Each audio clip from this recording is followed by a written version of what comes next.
Wolverine, birth name, James Howlett, alias, Logan and Weapon X, is a fictional character appearing in American comic books published by Marvel Comics, often in association with the X-Men. He is a mutant with animal keen senses, enhanced physical capabilities, a powerful regenerative ability known as a healing factor, a skeleton reinforced with the unbreakable fictional metal adamantium, significantly delayed aging, and a prolonged lifespan and 3 retractable claws in each hand. In addition to the X-Men, Wolverine has been depicted as a member of X-Force, Alpha Flight, the Fantastic Four, and the Avengers. The common depiction of Wolverine is multifaceted. He is portrayed at once as a gruff loner, susceptible to animalistic berserker rages despite his best efforts, while simultaneously being an incredibly knowledgeable and intelligent polyglot, strategist, and martial artist, partially due to his extended lifespan and expansive lived experiences. He has been featured in comic books, films, animation, and video games.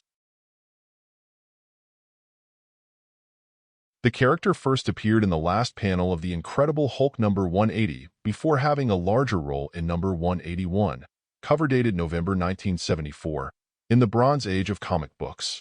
He was created by writer Len Wein and Marvel art director John Romita Sr. Romita designed the character's costume, but the character was first drawn for publication by Herb Trimpe.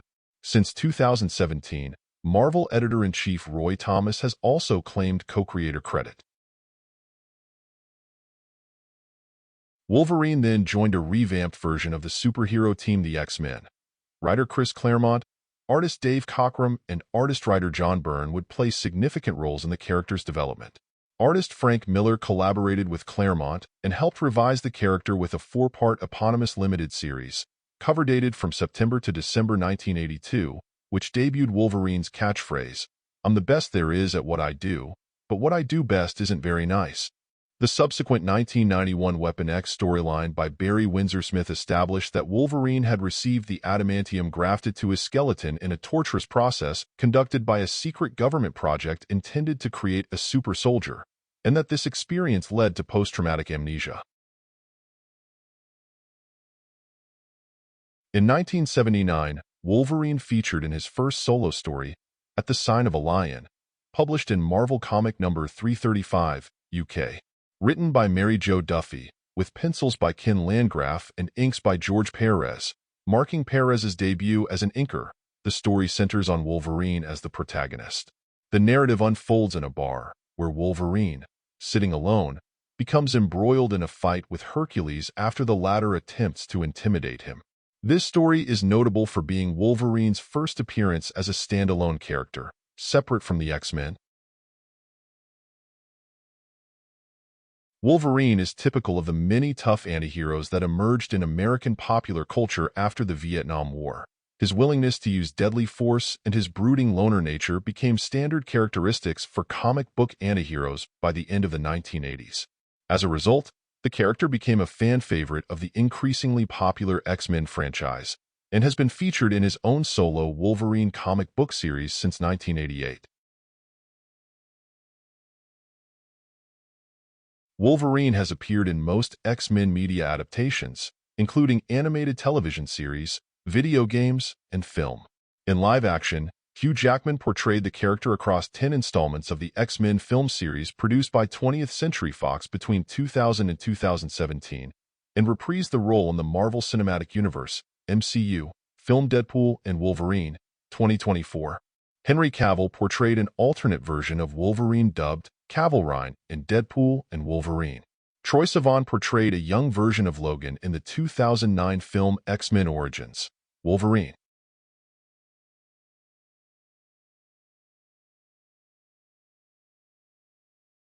Creation and development.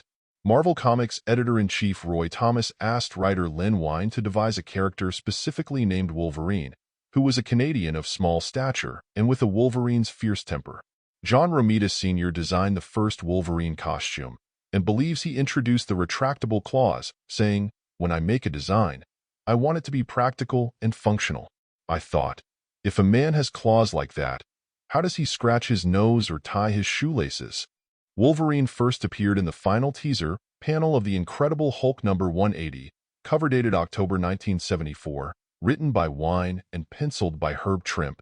The character then appeared in a number of advertisements in various Marvel Comics publications before making his first major appearance in The Incredible Hulk number 181, November 1974, again by the Wine-Trimpe team. In 2009, Trimpe said he distinctly remembers Romita's sketch and that, "The way I see it, Romita and Wine sewed the monster together and I shocked it to life. It was just one of those secondary or tertiary characters, actually, that we were using in that particular book with no particular notion of it going anywhere. We did characters in the Incredible Hulk all the time that were in particular issues, and that was the end of them." Though often credited as co-creator, Trimpe denied having had any role in Wolverine's creation.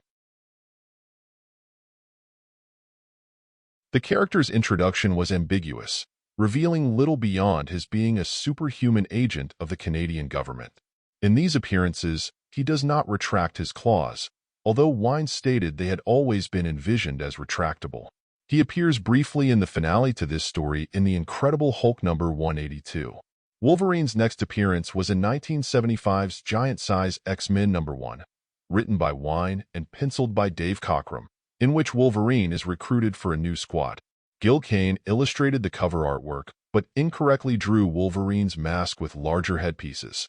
Dave Cockrum liked Kane's accidental alteration. He thought the original was too similar to Batman's mask, and incorporated it into his own artwork for the actual story.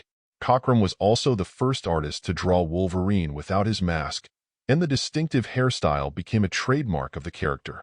Chris Claremont took the name Logan from Canada's Mount Logan, stating that the idea was the tallest mountain being the name of the shortest character.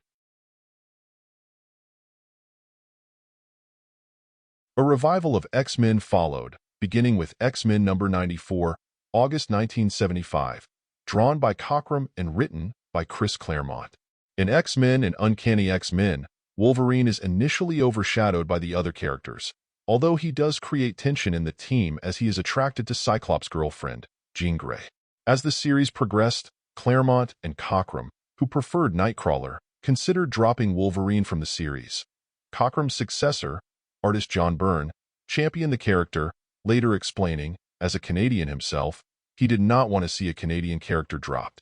Byrne modeled his rendition of Wolverine on actor Paul D'Amato, who played Dr. Hook in the 1977 sports film Slapshot.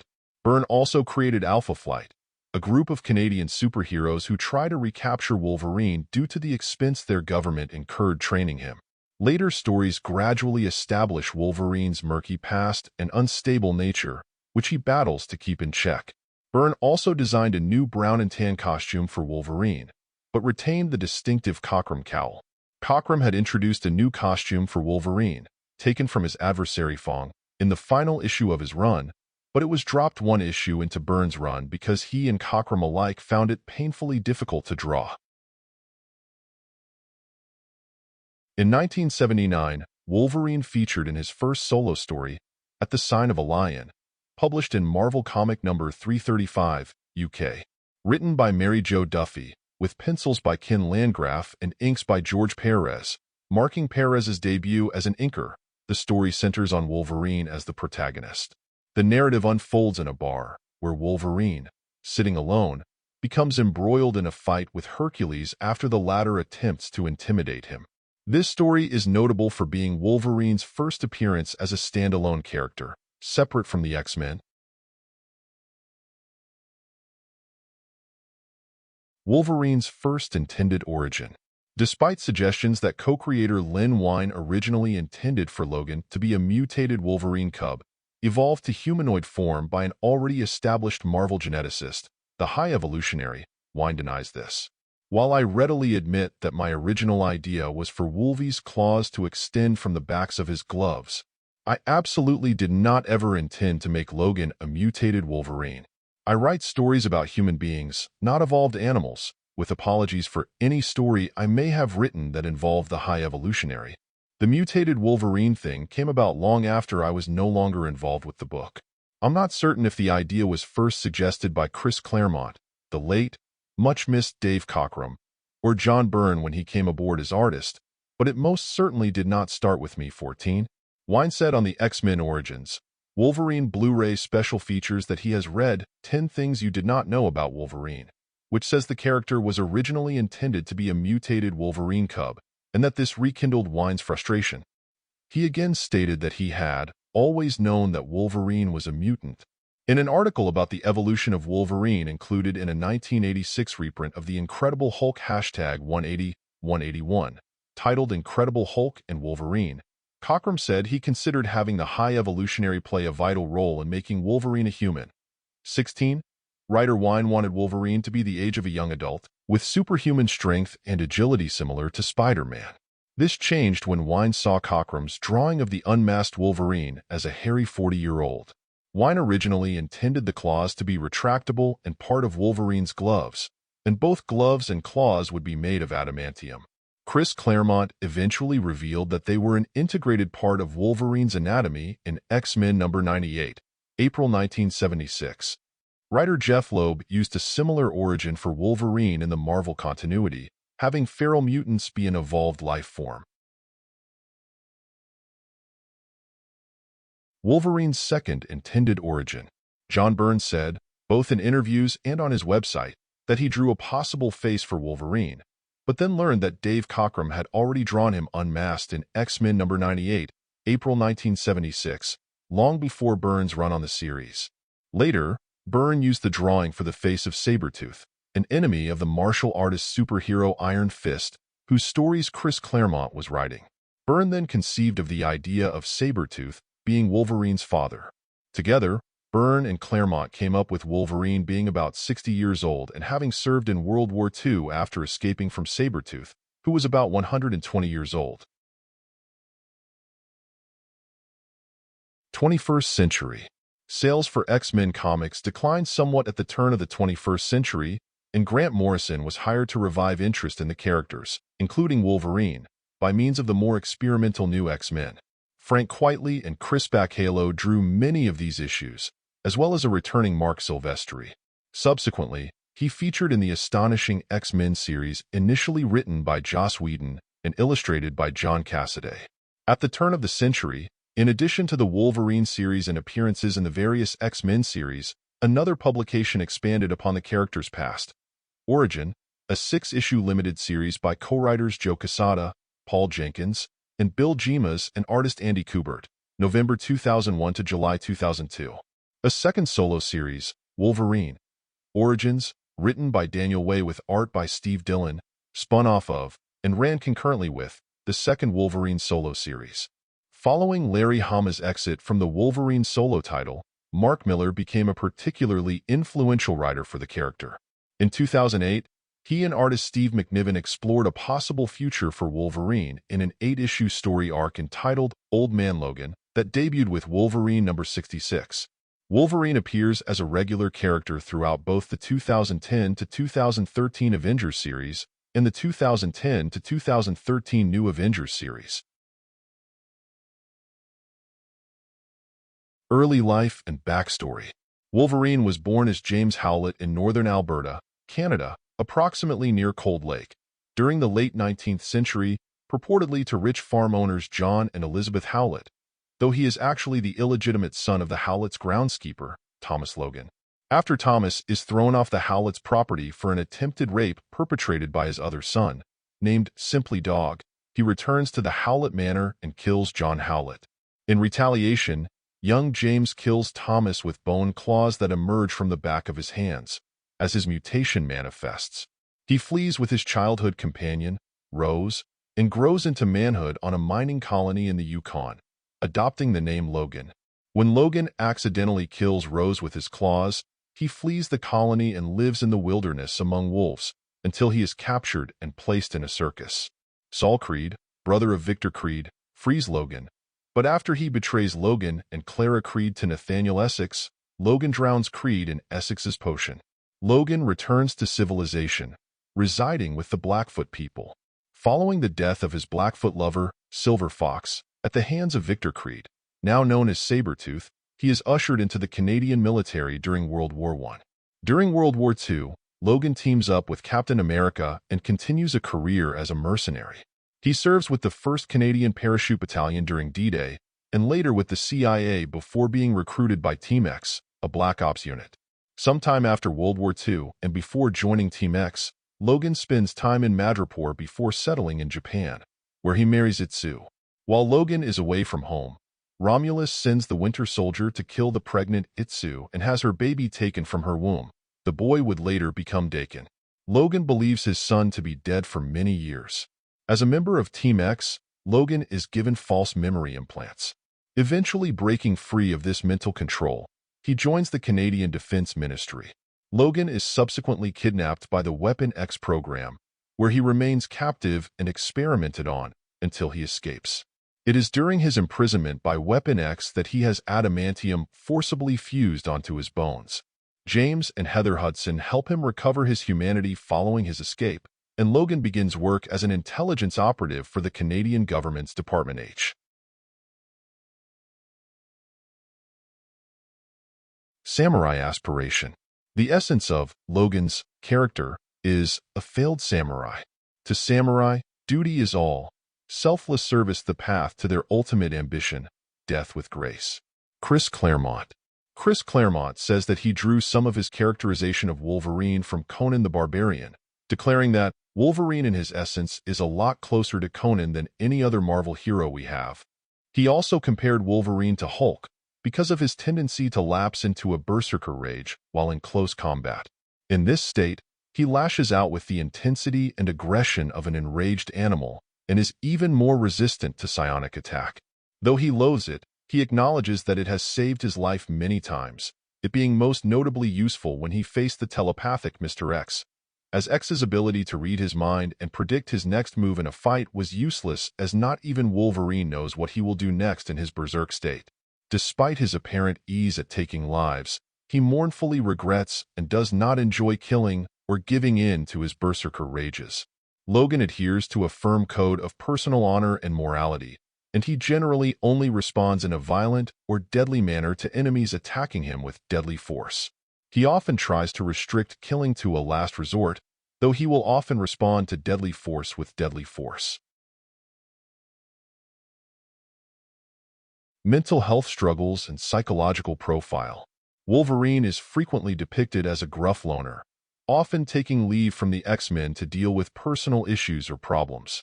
He is often irreverent and rebellious towards authority figures, though he is a reliable ally and capable leader, and has occasionally displayed a wry, sarcastic sense of humor.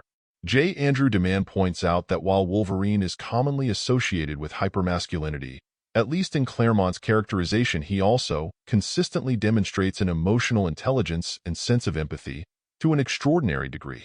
Psychologist Susanna E. Flores writes that Wolverine demonstrates clinical psychological symptoms of post-traumatic stress disorder, bipolar disorder, antisocial personality disorder, dissociative disorder, and even sociopathy, but does so in a way that can be understood and empathized.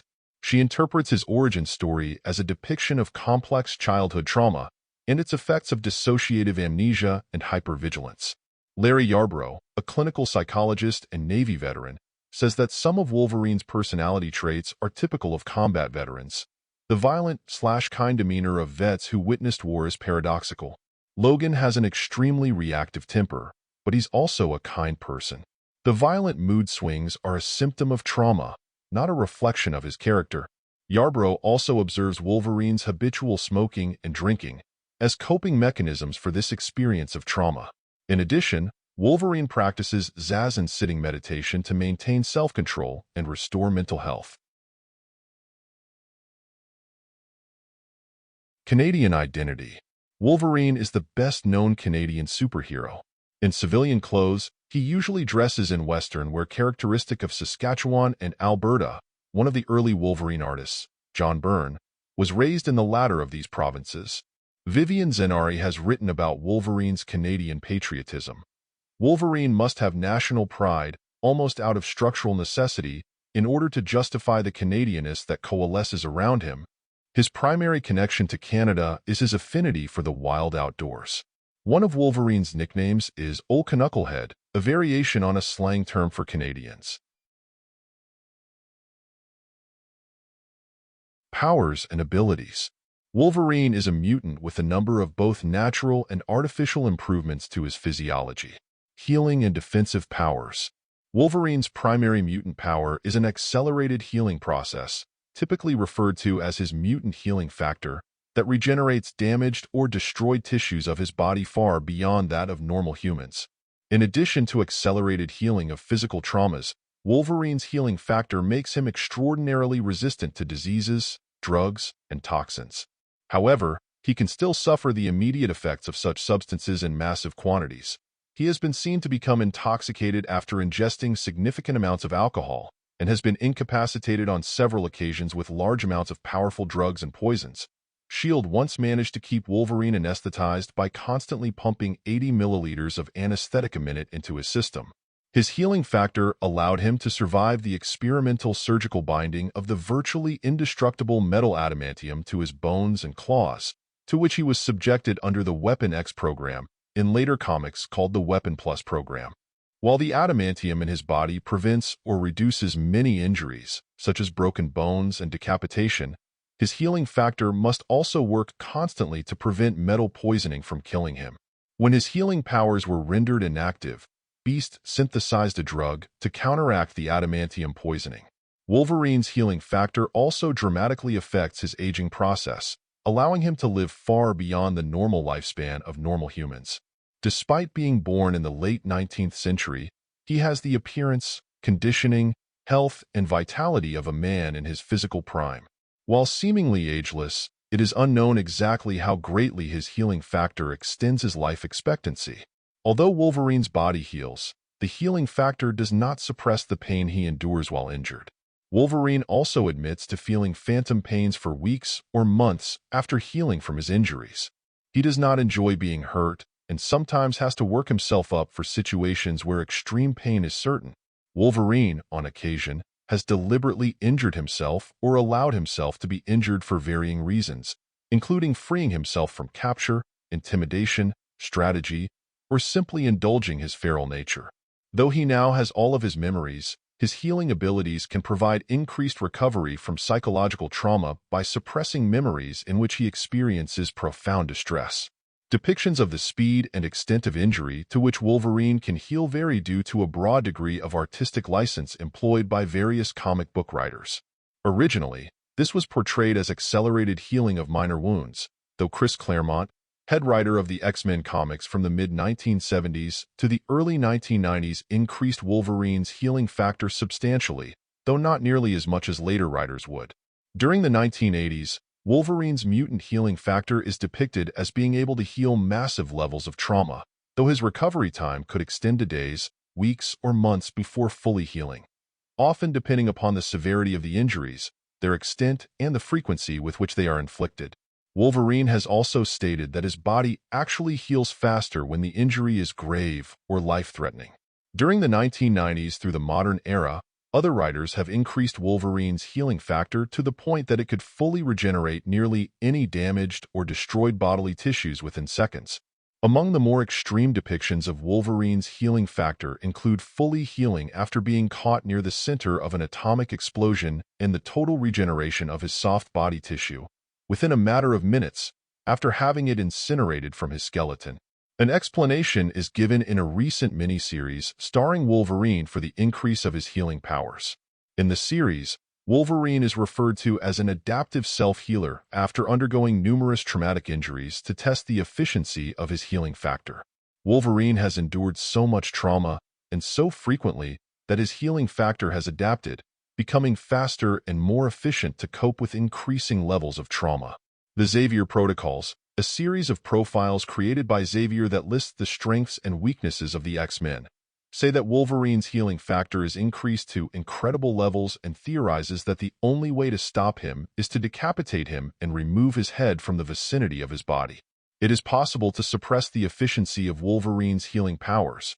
For example, if an object composed of adamantium is inserted and remains lodged within his body, his healing powers are slowed dramatically. The Muramasa blade, a katana of mystic origins that can inflict wounds that nullify superhuman healing factors, can also suppress Wolverine's powers.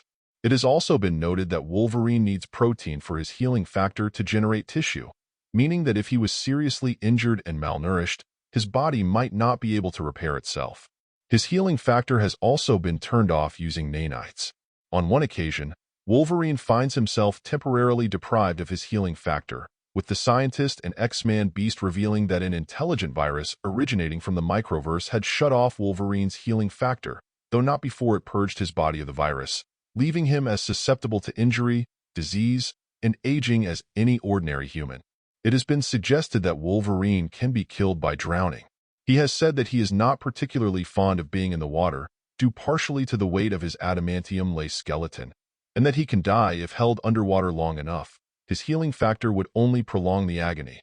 The two-part story arc, Drowning Logan, finds Wolverine trapped underwater for an extensive period of time. The second part of the story arc hints that this experience weakens his healing factor and future health. Due to a combination of Wolverine's healing factor and high-level psionic shields implanted by Professor Xavier, Wolverine's mind is highly resistant to telepathic assault and probing. Wolverine's mind also possesses what he refers to as mental scar tissue created by the traumatic events of his life. It acts as a type of natural defense, even against a psychic as powerful as Emma Frost. While it is not clear whether this is an actual canon event or simply a hallucination, Wolverine Volume 3, Number 57 reveals that, when Wolverine is injured so seriously that his body actually dies before his healing factor can repair the damage, he returns to life by fighting with Azrael, the Angel of Death, while trapped in purgatory because Wolverine defeated Azrael in real-world combat during World War I. However, after Wolverine's resurrection and brainwashing by the Hand, he made a new deal with Azrael that repaired the damage to his soul, negated their previous arrangement, and weakened his healing factor slightly, and the next time Wolverine sustains death-inducing injuries, he will remain dead.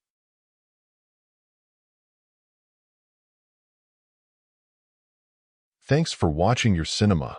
Be sure to subscribe for more videos. Your support is appreciated. Take care and see you in the next one.